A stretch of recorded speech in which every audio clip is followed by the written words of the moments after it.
There are some days that are supposed to define you, the kind where you wake up early, iron your shirt twice, and tell yourself that this one matters. My board certification exam results day was that kind of day. 3 years of residency, 80-hour weeks, nights I can't fully remember anymore. And I had passed. Not just passed, ranked in the top 4% nationally. I found out at 7:43 in the morning, standing alone in my apartment kitchen with a cup of coffee that had already gone cold. I called my mom first. It went to voicemail. I called my dad. Same. I texted my brother. He left it on red for 6 hours. I told myself it was fine. People are busy. I went out and bought myself a breakfast sandwich from the diner down the street, sat in a booth by the window, and watched the city move like nothing had happened. Because for everyone else, nothing had. That was a Tuesday in March. By Thursday, I had already pushed it somewhere quiet in the back of my mind, the way you learn to do when a feeling has nowhere to land. What I didn't know, what I couldn't have known standing in that diner booth, was that a manila envelope had already been sitting in a file cabinet at Hargrove and Wills Law on the other side of town for 11 months, sealed, addressed to me, waiting for exactly this. My name is Callum. I'm 31 years old. I'm a physician assistant, newly board certified, and for most of my adult life, I have been the person my family calls when they need something and forgets when they don't. This is the story of the month I finally stopped answering. I grew up in a mid-sized city in Ohio, the younger of two sons. My brother Derek is 4 years older than me, and from the time we were kids, the architecture of our family was built around him. He was the athlete, the one who filled the living room with trophies and filled my parents with a specific kind of pride that didn't seem to have room left over for anyone else. I don't say this with bitterness anymore. I've done enough reading, enough quiet reflection and overnight shifts to understand it for what it was. But back then, I just thought something was wrong with me. I worked harder to compensate. I studied obsessively. I got into a competitive PA program on my first application, which my mom acknowledged with a "that's great, honey," before pivoting back to Derek's gym expansion business, which she had invested $12,000 into, and which had already started losing money. I paid my own way through school. Every semester. Loans, side jobs, a 2-year stretch where I worked overnight security to cover rent. Nobody offered to help. I didn't ask. The one person who ever asked about me without an agenda was my Uncle Roy. Roy was my dad's older brother by 8 years. A quiet, deliberate man who had spent 30 years as a civil engineer before retiring to a small property outside of Dayton. He never married. No kids. He came to Thanksgiving most years, sat in the corner with his coffee, and watched everyone with a kind of patient amusement that I now recognize as wisdom. When I was in my first year of PA school, Roy drove 2 hours to take me to lunch and ask how I was actually doing, not how school was going, how I was doing. I hadn't been asked that in a long time, and I didn't have a clean answer ready, which made him smile. "That means you're thinking about it honestly," he said. "That's more than most people manage." We stayed in touch after that, phone calls every few weeks, longer ones in winter when his schedule slowed down. He came to my white coat ceremony. My parents did not, because Derek had a promotional event for the gym that same weekend. Roy sat in the third row and clapped the loudest when my name was called. I remember turning toward the audience and finding his face almost automatically, the way you look for a fixed point when everything else is moving. He got sick 18 months ago. Pancreatic cancer, which moves fast and does not negotiate. He didn't tell me how serious it was, until it was very serious. When I drove out to see him in October, he had already made most of his arrangements. He was thinner than I had ever seen him, but his eyes were the same, clear and direct and completely unafraid. We sat on his back porch for most of an afternoon. He asked about my exam prep. He asked about a woman I had briefly mentioned on the phone months earlier. He asked if I was sleeping enough, which I wasn't. He did not talk about what was coming, and I didn't push him, because I understood that sitting together was the point. Before I left, he shook my hand in the way he always did, both hands, firm and long. "You earned everything you're going to have," he said. "Don't let anyone convince you otherwise." I cried most of the drive home. He passed away 7 weeks later, on a Wednesday morning in December. I found out through my dad, who texted me, "Roy died this morning. Service Saturday." That was the entire message. I went to the service alone. My parents were there, and Derek and his wife. Nobody talked much to me. Afterward, Roy's neighbor, a woman named Patricia, who had looked in on him during his final weeks, pulled me aside and told me that Roy had spoken about me often, He was proud of you, she said simply, and walked away before I could respond. I didn't hear from anyone at Hargrove and Wills until March. 11 weeks after the service, a letter came to my apartment, addressed in formal type, informing me that I was named as a beneficiary in Roy's estate and that I should contact the office to schedule a review. I read it 3 times, then I sat very still for a while. I called the number the next morning and spoke with a woman named Ellen who scheduled me for the following Thursday. She was professional and gave nothing away, which made the 11 days between that call and the appointment feel very long. I did not tell my family. Not because I was hiding anything, I simply had no reason to involve them yet. Roy's affairs were between Roy and the people he had chosen. I would find out what that meant on Thursday, and then decide what to say. I should have known it wouldn't work out that quietly. My dad called me on Sunday. "Did you get something from a law office?" he asked. His voice had a texture I recognized, careful, managed, the tone he used when he was trying to understand leverage before he revealed a position. I confirmed that I had. I said I had an appointment Thursday and didn't know anything further. He said, "Okay," in a way that meant many other things and ended the call. Monday, my mom called. She wanted to know if I knew what Roy had left. I said I didn't. She said she and my dad had also been contacted, which I took to mean they were beneficiaries of something as well, and then she added, without quite framing it as a question, that Roy had always been generous, and she hoped everything would be handled as a family. I told her I'd know more Thursday. She said to call her after. I didn't sleep well that week. Thursday came. The office was on the 4th floor of a beige building downtown. Ellen led me to a conference room with a rectangular table and a window that looked out at a parking structure. A man named Gerald Wills, one of the firm's partners, late 50s, reading glasses on a lanyard, came in with a folder and shook my hand and sat across from me. He explained that Roy had updated his estate documents 14 months prior, roughly 4 months before his diagnosis. Though Gerald noted that Roy had told him the revision had been planned for some time. The estate included the property outside of Dayton, about 2 acres, the house, and 2 outbuildings Roy had converted to workshop space over the years. It included Roy's investment accounts. It included the contents of the property. All of it had been left to me. The total valuation, Gerald told me calmly, was just under $480,000. I heard the number, and then I heard very little else for a moment. Gerald was still talking. I was nodding. Some part of my brain was processing his words about timelines and title transfers and tax implications. But the larger part of me was back on that porch in October, Roy's hands over mine, and I understood now what he had been saying. Gerald slid a sealed envelope across the table. My name was written on the front in Roy's handwriting, which I recognized immediately. Small, precise, slightly left-leaning. "He asked that you read this privately," Gerald said. "Take all the time you need."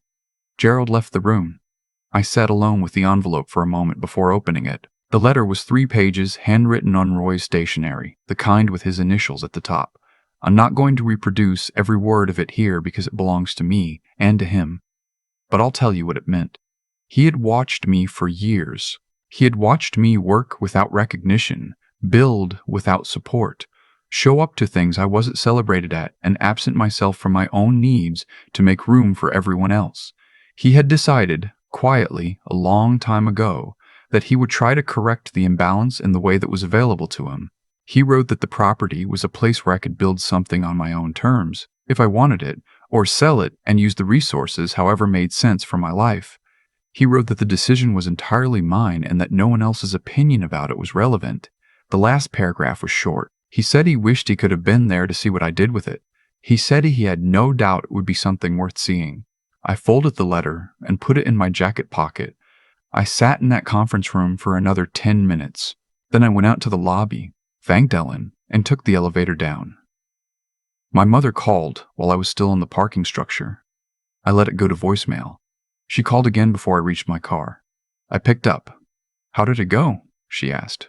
"It went fine," I said. "I'm still processing." "What did he leave?" she asked. "Your dad and I only got a small personal bequest, some of his books and a watch. We thought there might be more." "I'll call you when I'm home," I said. "Colum, we're family. You can just tell me now." "I'll call you when I'm home," I said again and ended the call.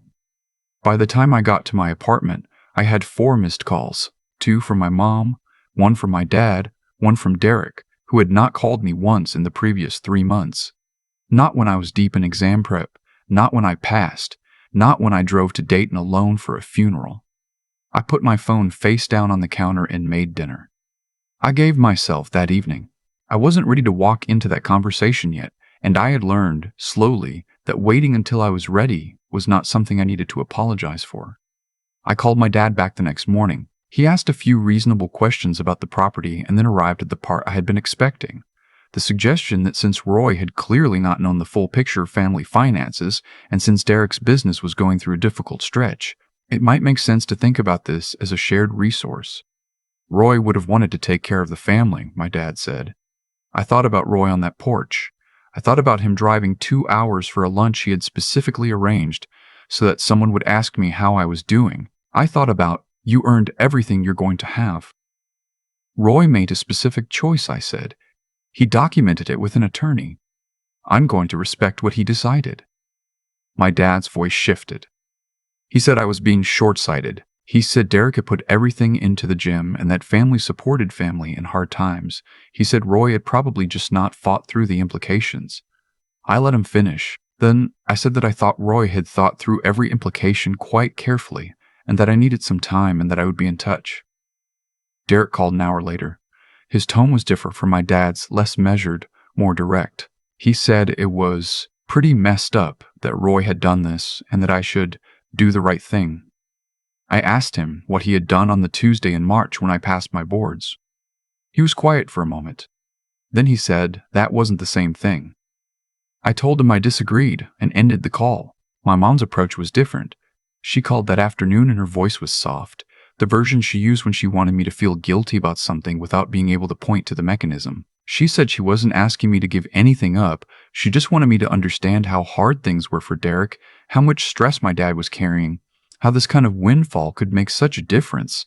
She used the word windfall, which told me she had either spoken to Gerald's office or done some research, because I hadn't given her a number. How did you find out the amount? I asked. A pause. Your father has a contact, she said. I filed that information away. I haven't made any decisions yet, I said. I'll let you know when I have. Callum, you're being cold. I'm being careful, I said. There's a difference. The calls continued for most of the following week. Different framings, same request. The gym could use a capital infusion. The house needed a new roof. If I wasn't going to use the Dayton property, the least I could do was sell it and split the proceeds. I noticed that none of these conversations began with, "How are you?" and none of them acknowledged the exam results I had mentioned in passing to my mother the week before. On day 8, I called Gerald back and asked a few specific questions about my legal standing, which he confirmed clearly. The estate was mine, the documentation was sound, no one had grounds to contest it. I thanked him and asked him to hold any communications from other family members through his office rather than routing them to me directly, which he said he would note.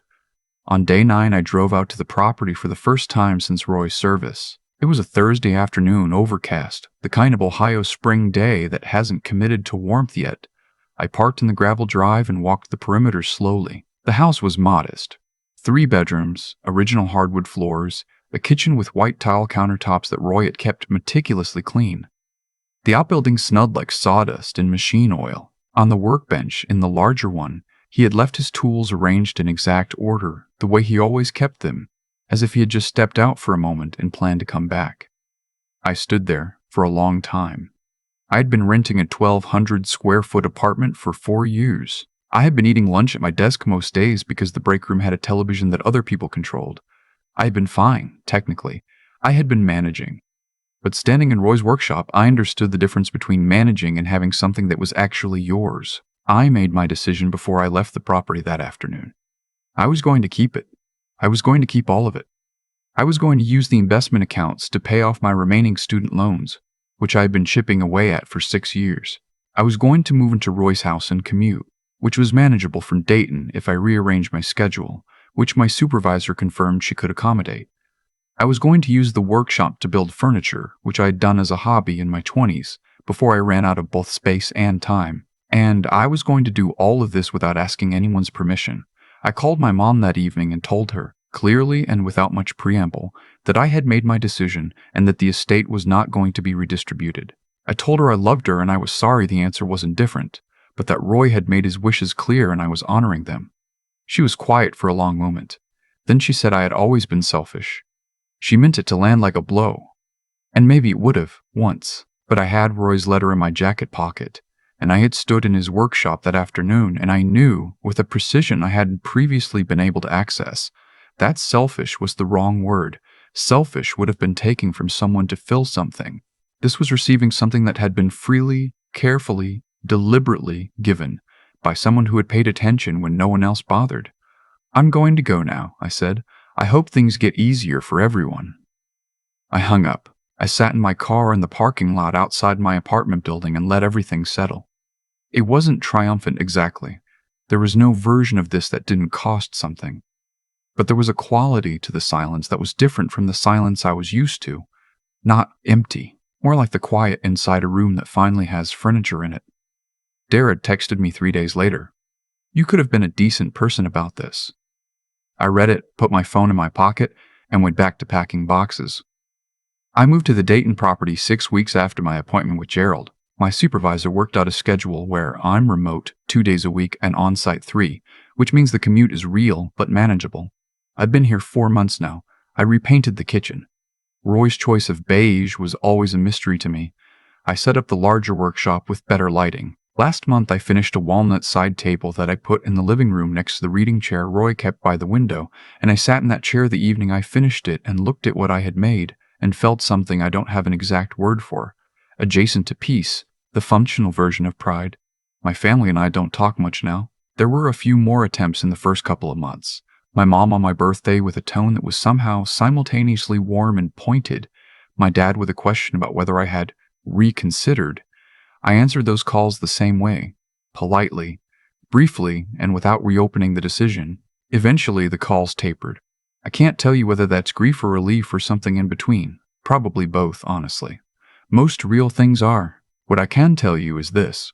Roy paid attention to me for years when attention wasn't convenient or reflexive or tied to anything I could do in return. He drove 2 hours to ask how I was really doing. He sat in the third row of a white coat ceremony and clapped the loudest. He left me something to build on because he'd been watching and he knew I would actually build. I think about what he said on the porch sometimes, and the evenings when the property goes quiet and the light comes through the workshop window at the angle that hits the tools exactly right. You earned everything you're going to have. I don't know that I fully believed him then. I hadn't had much practice believing that. But I'm learning. Slowly. And the way you learn things that require you to first unlearn other things. With difficulty, with occasional backsliding, and with a stubbornness that I think Roy would have recognized and, probably, approved of. The walnut side table looks good next to his reading chair. I think he would have thought so too.